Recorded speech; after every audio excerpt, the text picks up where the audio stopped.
Hello மக்களே, இன்றைக்கி நம்ம என்ன செய்ய போகிறோம் பார்த்தீங்கன்னா, முட்டை ஆம்லேட் தான் செய்ய போகிறோம். வாங்க எப்படி செய்யுதுன்னு பார்க்கலாம்.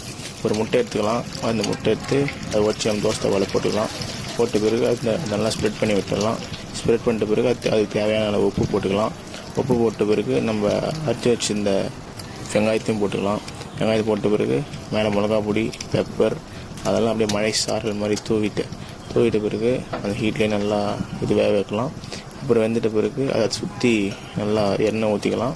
அப்போ தான் அந்த எண்ணெயோட இன்னும் நல்லா ஹீட் இதுவாகி நம்மளுக்கு நல்ல ஒரு ரோஸ்ட்டு மாதிரி வரும். ஓகேங்களா?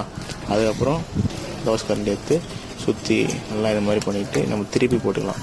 ஏன்னா அப்போ தான் உள் சைடு நல்லா நமக்கு வெந்து வரும். அப்புறம் நல்லா இந்த பக்கம் திருப்பி போட்டு அவ்வளோதான், நம்ம ஆம்லேட் ரெடி. அது கூட என்ன சாப்பிட்லான்னு பார்த்தா எங்கள் வீட்டில் லெமன் ரைஸ் செஞ்சுருந்தாங்க. சரி, அதோடு வச்சு நம்ம சாப்பிடும்போது உண்மையாகவே சொல்கிறேன், வேறு லெவல்.